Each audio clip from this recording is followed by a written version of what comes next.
அந்த மரம் இருக்குதானே, அது குதிரைக்கு சோப்பு தேய்ச்சி விடுறதும், குதிரைக்கு புண்ணாக்கு கொடுக்கிறதும், குதிரையை தடவி விடுறதும் என்று சொல்லி பல விஷயங்கள் இருக்கிறது. இப்பொழுதோ மரம் இங்கே இல்லை, இப்பொழுதோ குதிரை இங்கே இல்லை, இப்பொழுது மரக்குதிரை என்ற ஒரு சாமான் உலாத்திக் கொண்டிருக்கிறது. பேசினார்கள், விமர்சித்தவர்கள், ஏசினவர்கள், குதிரைக்கு தூற்றினவர்கள், எவ்வளவு அவமானப்படுத்தினவர்கள் இன்றைக்கு அந்த குதிரை மேல லேசா ஏறதுக்கு ஃபுல்லா ட்ரை பண்ணி கொண்டிருக்காங்க. உங்களுக்கு எல்லாருக்கும் தெரியும் எது உண்மை, எது உண்மையான அரசியல்வாதிகள், சந்தர்ப்ப அரசியல்வாதிகள் யார், அதிகாரம் எங்கு இருக்கும் என்று பார்த்து மொய்க்கப் போகின்றவர்கள் யார், கொள்கையை விட்டுவிட்டு அதிகாரத்துக்கு பின்னால் போபவர்கள் யார். ரணில் விக்ரமசிங்கவை நீங்கள் கைது செய்து காட்டினீர்கள் என்று சொன்னால் நாங்கள் இந்த வேலையெல்லாம் செய்வோம் என்று ஓப்பனாக சேலஞ்ச் பண்ணவர்கள் வெட்கி தலை குனிந்திருக்கிறார்கள். தேசிய மக்கள் சக்திக்கு முன்னாள் ஜனாதிபதி, அந்த ஜனாதிபதி, அந்த பிரதமர் பதவியில் இருக்கிறவர் என்கின்ற எதுவுமே கிடையாது. ஊழல் செய்தவர்கள், லஞ்சத்தில் செய்தவர்கள், மக்களுக்கு அநீதி இழைத்தவர்கள், மக்களுடைய பணத்தை சூறையாடியவர்கள் அனைவரும் தண்டனைக்கு உட்படுத்தப்படுவார்கள், விசாரிக்கப்படுவார்கள் என்று எங்களுடைய ஜனாதிபதி அவர்கள் வாக்குறுதி அளித்தார். அவருடைய வாக்குறுதி நிறைவு செய்வதற்கு காலங்கள் எடுத்த போது ஒரு போலி பிரச்சாரம் ஒன்று விடுக்கப்பட்டிருந்தது எதிர்க்கட்சியினால். இவர்களால் எதுவுமே செய்ய முடியாது. அந்த பிரச்சாரத்துக்குள் விழுந்தவர்கள் அந்த பிரச்சாரத்தால் ஏமாற்றப்பட்டார்கள். இன்று அவர்கள் கடுமையாக வருத்தப்பட்டுக் கொண்டிருக்காங்க. ஏனென்றால் இப்ப டிவியை ஒன் பண்ணினா, செய்தியை ஒன் பண்ணினா ஒவ்வொருத்தராக புடிபட்டுக் கொண்டிருக்கிறார்கள். சென்ற உள்ளூராட்சி சபை தேர்தலிலும் சரி, அதற்கு முன்னர் இருந்த பாராளுமன்ற தேர்தலிலும் சரி, தேசிய மக்கள் சக்தியினுடைய தேர்தல் பிரச்சாரத்தை நாங்கள் செய்கின்ற போது இந்த சகோதரி ஆயிஷா அவர்களுடைய வீட்டிலே நான் அந்த தேர்தல் பிரச்சாரம் ஒரு பெண்களுடைய ஒரு கலந்துரையாடலில் நாங்கள் பங்கு பற்றிய போது அங்கே நாங்கள் மிகவும் தெளிவாக ஒரு விடயத்தை பேசினோம். வந்தார்கள், இன்னைக்கு எல்லாம் தலையாடுறாங்க, பேசினோம். இந்த வீதி இந்த பிரதேச மக்களுக்கு தேவைப்பட்ட ஒரு வீதி, இந்த வீதி பலரால் புறக்கணிக்கப்பட்ட ஒரு பிரதேசம் இது. ஆனால் இந்த வீதி அவசியம் போடப்பட வேண்டிய வீதி. இந்த வீதியில் போடப்படாமல் இருப்பதனால் மாறி காலத்திலே பயங்கரமான அனர்த்தங்கள் ஏற்படுகின்றன, உயிர்கள் இழக்கப்படுகின்றன. இந்த வீதியை தேசிய மக்கள் சக்தி ஆட்சிக்கு வருமாக இருந்தால், எங்களுடைய கைகளில் அதிகாரம் வருமாக இருந்தால், முதலில் எங்களுடைய கவனம் இந்த வீதியில் இருக்கும். இந்த வீதியை நாங்கள் நிச்சயம் போட்டு தருவோம் என்ற வாக்குறுதியை நாங்கள் உங்களுக்கு இந்த இடத்தில் நாங்கள் அளித்திருந்தோம். அதே நேரம் அக்கரைப்பற்று கிழக்கு வட்டாரத்தில் நடைபெற்ற கூட்டத்திலும், நூரானியா வட்டாரத்தில் நடைபெற்ற கூட்டத்திலும் இந்த வீதியின் முக்கியத்துவம், ஒரு மதரசா இருக்கிறது, மாணவர்கள் வருகின்றவர்கள் கஷ்டப்படுகிறார்கள், இந்த வீதியை நாங்கள் போட்டே ஆக வேண்டும், பலரால் இந்த வீதி புறக்கணிக்கப்பட்டிருக்கிறது, இந்த வீதியை போட்டு தருவோம் என்கின்ற வாக்கை நாங்கள் உங்களுக்கு கொடுத்திருந்தோம். அது மாத்திரமல்ல, அக்கரைப்பற்றினுடைய டிசிசி கூட்டத்தில், பிரதேச ஒருங்கிணைப்பு கூட்டத்தில் எங்களுடைய கௌரவ உறுப்பினர் தோழர் ஆலம்பாவா அவர்களுடைய பிரேரணையாக இந்த வீதியை போடுவதற்கான பிரேரணையையும் நாங்கள் கூறியிருந்தோம். அது மட்டுமல்ல, இந்த குறிப்பிட்ட மீராவளையை சுற்றி நாங்கள் ஒரு பாதுகாப்பு வேலி அமைப்பதற்கான பிரேரணையையும் நாங்கள் பிரேரித்திருக்கிறோம். எந்த வாக்கை நாங்கள் எங்களுடைய தேர்தலில் குறிப்பிட்டோமோ, எந்த வாக்கை எங்களுடைய தேர்தல் விஞ்ஞாபனத்தில் நாங்கள் குறிப்பிட்டோமோ, எந்த வாக்குறுதியை நாங்கள் நிறைவேற்றுவோம் என்று சொன்னோமோ, அந்த வாக்கை நாங்கள் அல்லாஹ்வுடைய பேரருளை கொண்டு இன்று நிறைவேற்றி உங்களுக்கு தந்திருக்கிறோம். இதற்கு அல்லாஹ் சுப்ஹானஹு வ தஆலா முதலில் சாட்சியாக இருக்கிறார். தேசிய மக்கள் சக்தி ஒன்றை வாக்களித்தால், தேசிய மக்கள் சக்தி இதனை நாங்கள் செய்வோம் என்கின்ற ஒரு வாக்குறுதியை நாங்கள் அளித்தால், அதனை நாங்கள் செய்து முடிப்போம் என்பதற்கு 20 உதாரணம். காலங்கள் முன்னுக்கு பின்னுக்கு லேட் ஆகி கொண்டு வரலாம், அது அரசியலிலே இருக்கின்ற தவிர்க்க முடியாத ஒரு விடயம். இந்த அரசாங்கம் ஜனாதிபதி தோழர் அனுரகுமார திசாநாயக்க அவர்கள் ஜனாதிபதியாக தெரிவு செய்யப்பட்டதற்கு பிறகு என்ன ஒன்றுமே செய்கிறார் இல்லை என்ற ஒரு விமர்சனம் வந்தது. பாராளுமன்ற தேர்தல் முடிஞ்சதுக்கு பிறகு உங்களோட 3-2 பெரும்பான்மையும் வந்துட்டு நீங்க ஒண்ணுமே செய்கிறேன் இல்லைங்கிற விமர்சனம் வந்தது. உள்ளூராட்சி தேர்தல் வந்த போது இவங்க ஒன்றும் செய்யறாங்க இல்ல இதெல்லாம் வாக்களிச்சாங்க இதெல்லாம் செய்யறாங்க இல்லைங்கிற ஒரு விமர்சனம் வந்தது. இதிலே இருப்பவர்கள் கூட நீங்கள் விமர்சித்திருக்கலாம். நாங்கள் உள்ளூராட்சி தேர்தலில் எங்களுடைய மேடை பிரச்சாரத்தில் குறிப்பாக நான் என்னுடைய ஒவ்வொரு மேடை பிரச்சாரத்திலும் திரும்ப திரும்ப கூறின ஒரு விடயம் இருக்கிறது. இந்த நாட்டின் ஜனாதிபதி தேசிய மக்கள் சக்தியைச் சேர்ந்தவர், இந்த நாட்டின் பாராளுமன்றம் தேசிய மக்கள் சக்தியைச் சேர்ந்தது, இந்த நாட்டினுடைய கேபினட் தேசிய மக்கள் சக்தியைச் சேர்ந்தது. இவ்வாறு ஒரு நாட்டினுடைய ஜனாதிபதி, ஒரு நாட்டினுடைய அமைச்சரவை, ஒரு நாட்டினுடைய பாராளுமன்றம் தேசிய மக்கள் சக்தியை சார்ந்ததாக இருக்கிற போது, ஒரு கட்சியை சார்ந்ததாக இருக்கிற போது, உள்ளூராட்சி சபைகளில் அந்த கட்சியை சார்ந்ததற்குத்தான் அதிகாரம் வழங்கப்பட வேண்டும். அப்படி வழங்கினால்தான் கீழ்மட்டத்தில் இருக்கின்ற அபிவிருத்திகளை செய்வதற்கு மிகவும் இலகுவாக இருக்கும். ஆகவே எமது மக்களை நீங்கள் எங்களுக்கு வாக்களியுங்கள் என்று நான் ஒவ்வொரு மேடையிலும் மீண்டும் மீண்டும் கூறினேன். இறைவனுடைய நாட்டம் துரதிர்ஷ்டவசமாக நாங்கள் தெரிவு செய்யப்படவில்லை என்றாலும் எங்களுடைய வாக்குகள், நாங்கள் கொடுத்த வாக்குகள், மக்கள் எங்களுக்கு தந்த ஆதரவுக்காக நாங்கள் கொடுத்த வாக்குகளை நிறைவேற்றிக் கொண்டிருக்கிறோம். ஆனால் இன்று வருத்தப்படுபவர்கள் மிகவும் அதிகம். நான் உங்களுக்கு ஓட் போட்டிருக்கலாமே என்று வருத்தப்படுபவர்கள் மிகவும் அதிகம் எல்லா இடத்திலேயும். காரணம், நாங்கள் அன்று கொடுத்த வாக்குறுதிகள் எல்லாம், எங்களுடைய ஜனாதிபதி கொடுத்த வாக்குறுதிகள் எல்லாம், அமைச்சரவை கொடுத்த வாக்குறுதிகள் எல்லாம் இப்பொழுது நிறைவேற்றப்பட்டுக் கொண்டு வருகின்றன. கள்ளனை பிடிக்கிற என்று வார்த்தையில் எந்த கள்ளனையும் நீங்க பிடிக்கவில்லை என்று சொன்னார்கள். ஒத்தரையும் அரசு பண்றதில்லை என்று சொன்னார்கள். ரணில் விக்ரமசிங்கவை முடியும் என்றால் கைது செய்து காட்டுங்கள் என்று சவால் விட்டார்கள். ஆனா இன்றைக்கு ஒரு மாமரத்தில் கல்லறிஞ்சா எழுதுகிற 10 மாம்பழமாய் ஒரு நாளைக்கு ஒரு 20-30 பேர் உள்கடப்படுது. எல்லாரும் செய்தியில பார்த்திருப்பீர்கள். ரணில் விக்ரமசிங்கவை நீங்கள் கைது செய்து காட்டினீர்கள் என்று சொன்னால் நாங்கள் இந்த வேலையெல்லாம் செய்வோம் என்று ஓப்பனாக சேலஞ்ச் பண்ணவர்கள் வெட்கி தலை குனிந்திருக்கிறார்கள். தேசிய மக்கள் சக்திக்கு முன்னாள் ஜனாதிபதி, அந்த பிரதமர் பதவியில் இருக்கிறவர் என்கின்ற எதுவுமே கிடையாது.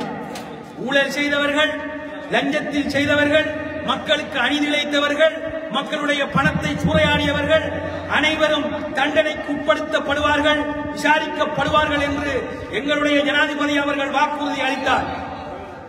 அவருடைய வாக்குறுதி நிறைவு செய்வதற்கு காலங்கள் எடுத்த போது ஒரு போலி பிரச்சாரம் ஒன்று விடுக்கப்பட்டிருந்தது எதிர்க்கட்சியினால்.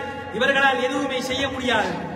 அந்த பிரச்சாரத்துக்குள் வீழ்ந்தவர்கள் அந்த பிரச்சாரத்தால் ஏமாற்றப்பட்டார்கள். இன்று அவர்கள் கடுமையாக வருத்தப்பட்டுக் கொண்டிருக்காங்க. ஏனென்றால் இப்ப டிவியை ஒன் பண்ணினா, செய்தியை ஒன் பண்ணினா ஒவ்வொருத்தராக பிடிபட்டுக் கொண்டிருக்கிறார்கள். எங்களுடைய கௌரவ ஜனாதிபதி அவர்களும் இந்த அரசாங்கமும் உங்களுக்கு வாக்களித்தது போதைப் பொருளை நாங்கள் ஒழிப்போம், போதைப் பொருளுக்கு எதிரான போராட்டத்தை நாங்கள் செய்வோம் என்று வாக்களித்தார். இந்த பிரதேசம் போதைப் பொருள்களுக்குள் பாதிக்கப்பட்டவர்கள் பலரால் துன்பப்பட்டுக் கொண்டிருக்கின்ற பிரதேசமாக அங்கே இருக்கிறது. உங்கள் எல்லாருக்கும் தெரியும். ஜனாதிபதி அவருடைய வாக்குறுதி மலேசியா நாட்டில இருந்து நீங்க வீடியோல பார்த்திருப்பேன், அப்படியே கொத்தாக அரெஸ்ட் பண்ணி கொண்டு இலங்கைக்கு கொண்டு வந்தார்கள் அந்த பெரிய மாஃபியாக்களை, போதைப் பொருள் ஜாம்பவான்கள். இப்பொழுது இலங்கை அரசாங்கம், எங்களுடைய அரசாங்கம் பகிரங்கமாக போதைப் பொருளுக்கு எதிரான நடவடிக்கைகளை எடுத்துக் கொண்டிருக்கிறது. நீங்கள் பார்க்கலாம், ஒரு மரத்தில் சுற்றி வெள்ள கல்ல போற மாதிரி போதைப் பொருளை போட்டு வைத்திருந்தார்கள், அதை கண்டுபிடித்தார்கள். போதைப் பொருளை உருவாக்குகின்ற தொழிற்சாலை, அதை போலீஸ் கைது, அங்கே போய் அதனை போலீஸ் கைது செய்தார்கள்.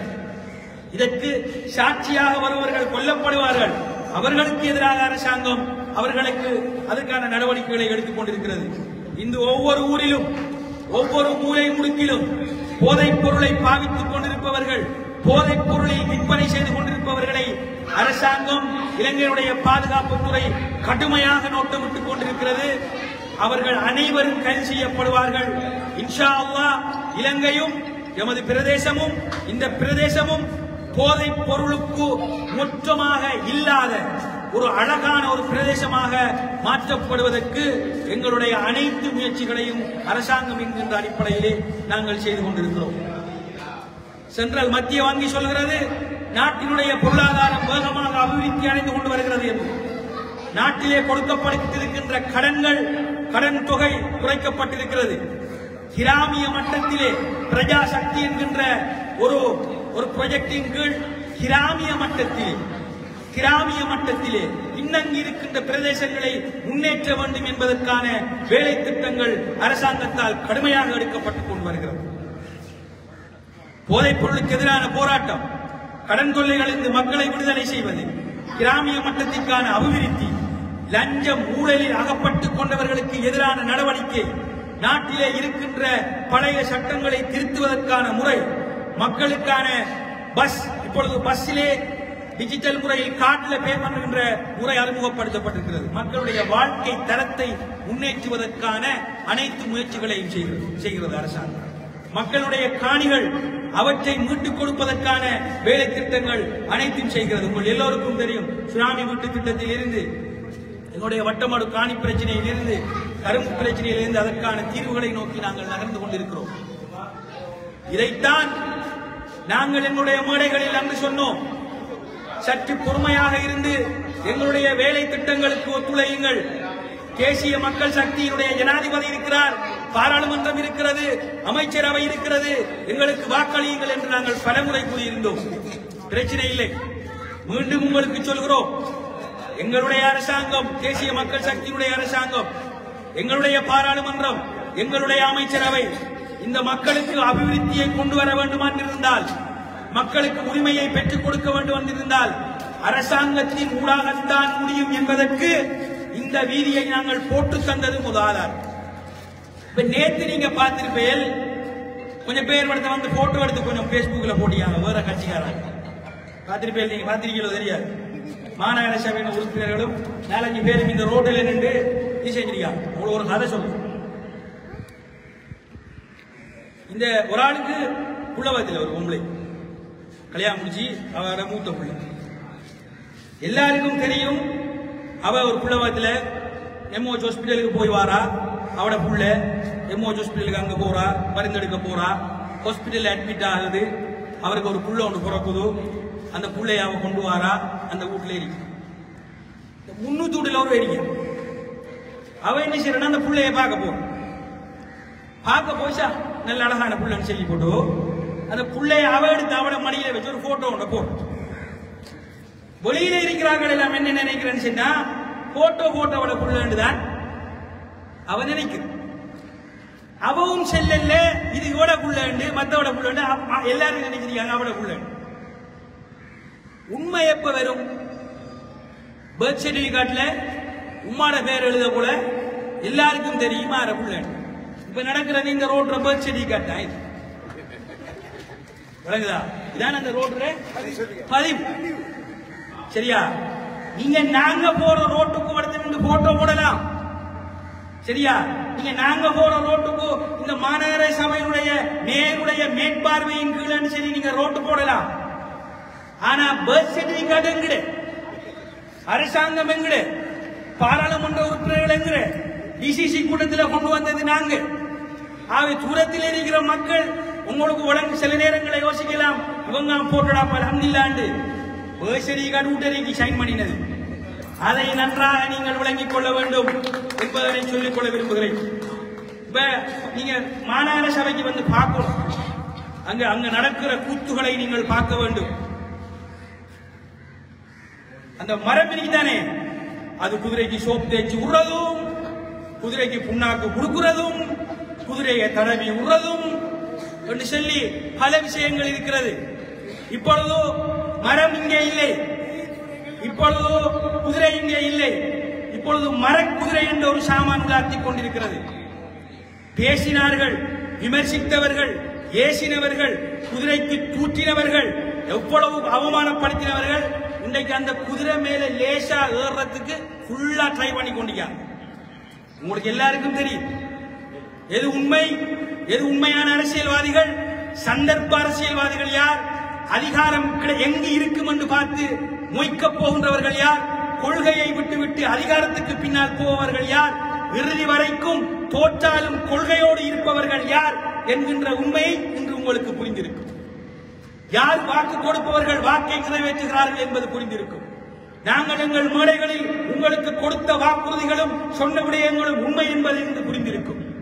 அதனால் தான் மீண்டும் நான் சொல்லிக் கொள்கின்ற விடயம், என் அன்பார்ந்த சகோதர சகோதரிகளே, இந்த அரசாங்கம் இனவாதமான அரசாங்கம் என்று சொன்னாங்க, பச்சை புயல் கட்டி விட்டார்கள். இனவாதம் செய்கின்ற அரசாங்கம் என்று சொன்னாங்க. எவ்வளவு நிம்மதியாக நீங்களும் நானும் வாழ்ந்து கொண்டிருக்கிறோம். ஏதாவது பிரச்சனை வருகிறதா, போலீஸ் உங்களை பிடிச்சி போன ஏதாவது பிரச்சனை இருக்கிறதா, இலங்கையினுடைய PTA Prevention of Terrorism Act அது என்ன சொல்லு, பயங்கரவாத தடுப்பு சட்டம், பயங்கரவாத தடுப்பு சட்டத்தை அரசாங்கம் இல்லாமல் செய்கின்ற முயற்சியில் இருக்கிறது. மக்களுக்கு ஏதுவான, மக்களுடைய வாழ்வை அழகாக்குகின்ற எல்லா முயற்சிகளையும் செய்து கொண்டிருக்கிறது. அதனால் நீங்கள் இன்னும் தேசிய மக்கள் சக்தியோடு பயணியுங்கள். இன்ஷா அல்லாஹ், அல்லாஹ் சுப்ஹானஹு தஆலா எங்களுக்கான மிகப்பெரிய வெற்றியை வைத்திருக்கிறார்.